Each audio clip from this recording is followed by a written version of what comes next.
Hello everyone, and thank you for watching my channel. If you like what I'm doing here, please consider subscribing, liking, and commenting. It would really help the channel out quite a bit. Thank you very much.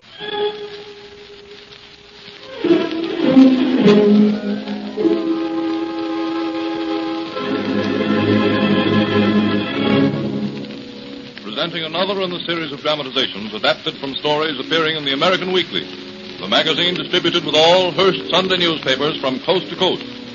Today's radio adaptation, When the Comet Strikes, was written and directed by Leonard E. L. Cox in collaboration with the editorial department of the American Weekly magazine. It was staged in the studios of the General Broadcasting Company at New York. May we call your attention to a most startling announcement to be made at the conclusion of this program, one which will have a very definite effect upon many of you in this vast audience. Full details will be given immediately following the dramatic presentation. From earliest times, mankind has held in awe and terror the appearance of a meteor or comet in the skies. But only recently has science found evidence that this fear was well-founded, because now it is known that celestial visitors in bygone ages have struck the earth, spreading waste and destruction. The American Theater of Radio offers a kaleidoscopic panorama of scenes depicting a graphic illustration of just what might take place should this earth of ours receive a visit from one of these gigantic masses of molten stone and mineral, which rush through space faster than the speed of a high-powered projectile, with a roar which may be heard for hundreds of miles, and a heat that would sear everything to a cinder within its pathway. Tearing through the skies on a mission of destruction comes an annihilating object, a flaming, seething mass of fire. For days past, the scientific world has known of the approach of this gigantic comet, yet has refrained from telling of its approach in the hope that it may, as many of its predecessors have done, miss this earth and go hurtling off into space. As a result of this great electromagnetic force, the radio, telephone, and telegraphic communications are paralyzed. The inhabitants of this planet are unaware of their impending fate.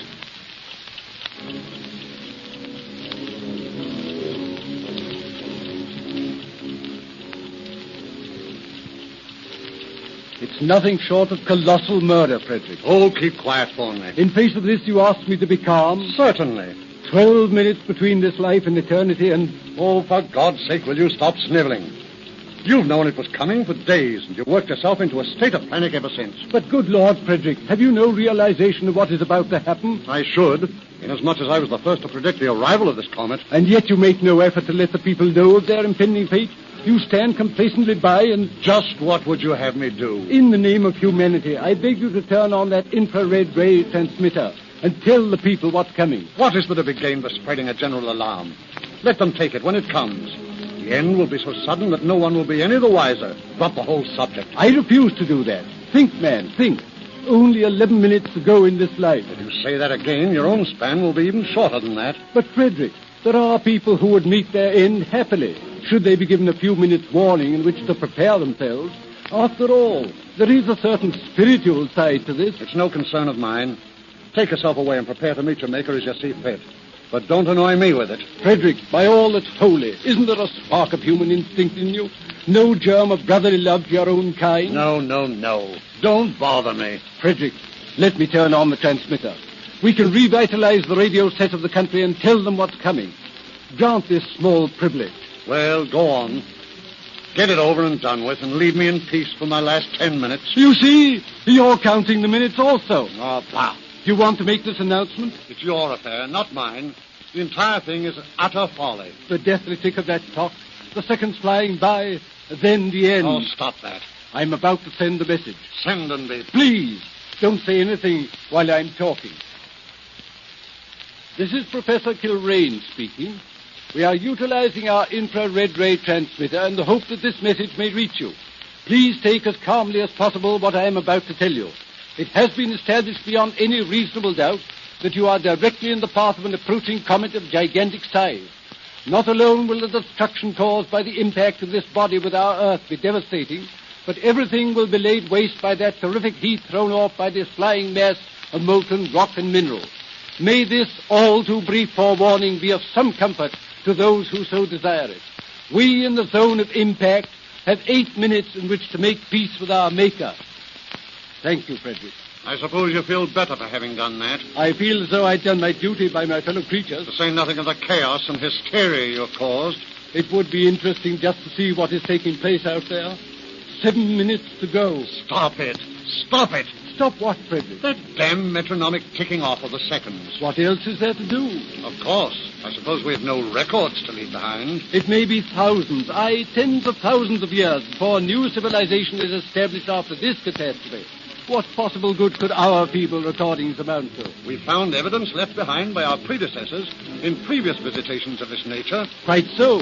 But how can anything survive this intense heat and destruction which is now rushing towards us? This safe of ours will withstand anything.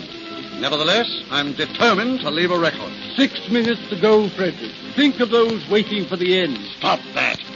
Stop it, you whining... But, Frederick, why try to avoid it? We know it's coming, so...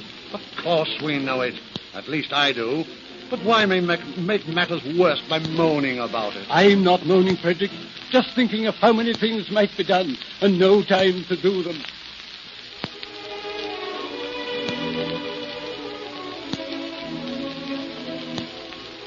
Margaret. Yes, John. Funny, isn't it? What is? Here we spend our lives worrying about a moment like this, wondering what we'll do when it happens.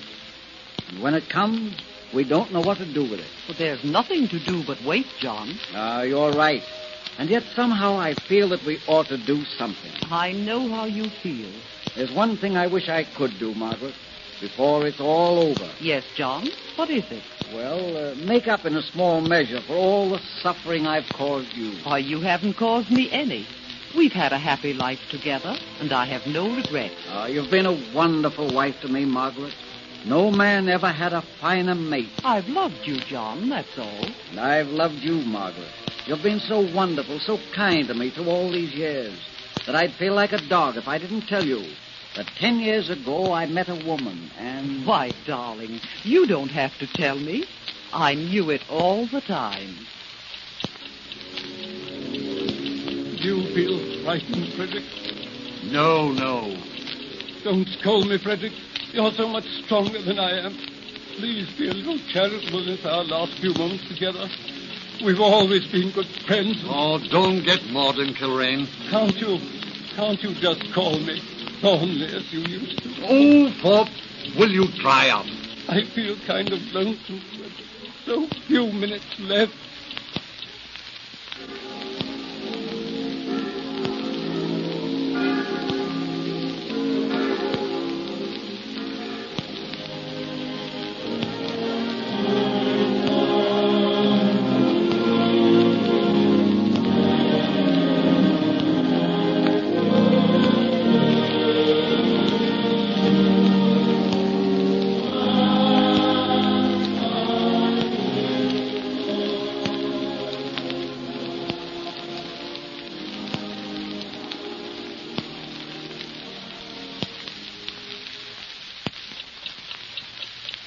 Four minutes to go, Frederick. If you say that once again, I'll not be responsible for my actions. Is there no heart in you at all, Frederick?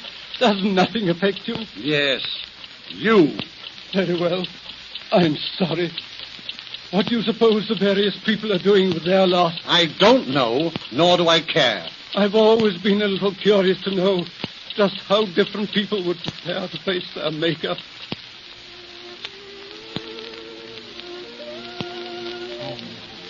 No, it can't be true.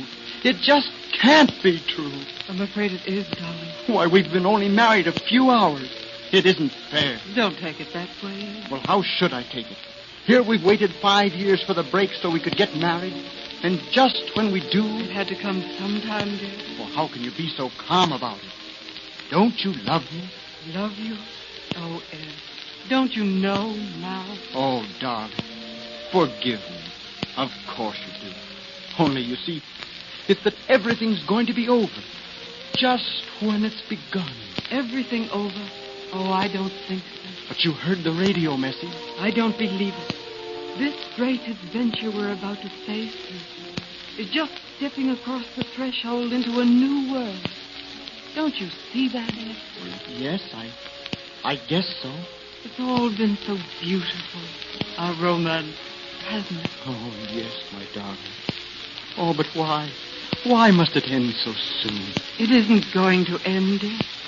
We're going on together. But even if it did end, we have no regrets. we've lived. Oh, my sweetheart. I love you so. And I love you more than life itself. Why, if I didn't know we're both going on, I know, dear. I should have seen it that way, too. Come here. Sit down. Right here. Pressing close together. Looking into each other's eyes. And waiting for... the beginning of our new life together.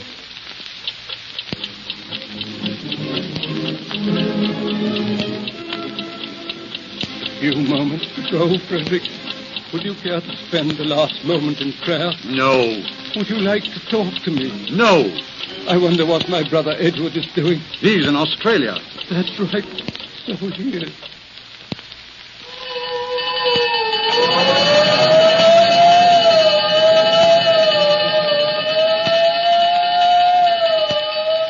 Just in from the airport, Chief. People are going mad. Thousands. Steady now, steady. Don't lose your head. What was it? Just come from the airport. Thousands of people milling around, trying to get away in planes. The railroad stations are jammed. People crushing each other like flies, trying to get on what 2 trains there are. God, Chief, it's terrible. Steady, men. Remember, you're members of the police force. You'll conduct yourselves as such. How can you sit there and face it so calmly, Chief, knowing there's but a matter of minutes before the end of everything? End or not. One more outburst from you like that and... I'm sorry, Chief, sorry. I did kind of forget myself. Very well, Edward. Chief, will you... Well, what is it, my son? Will you leave me go home to the wife and kids? Just for the last few minutes? No. Get back on your post, where you belong. Okay, Chief. Get out of here, all of you. Okay, Chief. So long, Chief. Hello, Monahan. Call my home, will you? What's that? No line through the city? Okay, Monahan. Oh, please, God, be kind to them.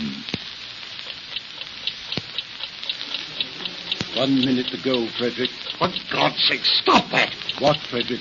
That. 4 minutes. 3 minutes. 2 minutes. 1 minute to go. But, my dear friend, there is only 45 seconds left. Look at the clock. 45 seconds. 45 seconds. Your prediction is coming true, Frederick. The comet approaches. And the heat. Feel it. Feel it. Hear it. We can see it. Look. Look. 2 seconds to go. Seconds. Seconds. Holding off life. That clock! That damn clock! Goodbye, old man. May we meet again later on. God willing.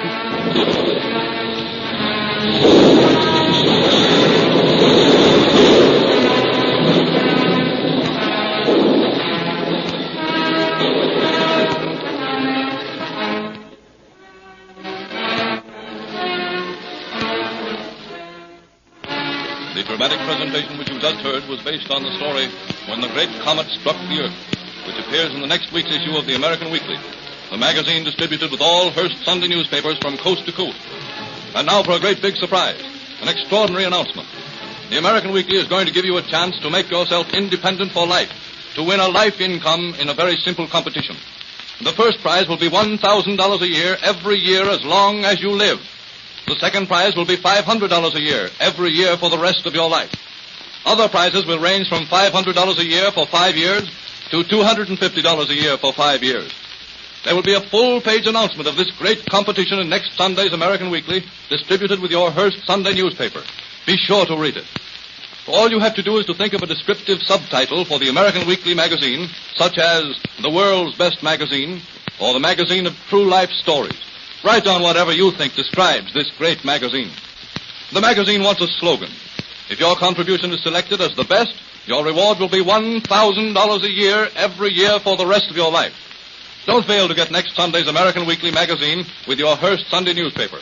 Full details of this remarkable offer will be published in that issue, Sunday, September 10th. There's no work to do. There's no guessing to do. You only have to suggest a slogan that aptly describes this great magazine. Don't neglect this great opportunity. Get the Sunday Hearst newspaper with which the American Weekly is distributed. Read the page announcement carefully, and then let your own intelligence win you a life income.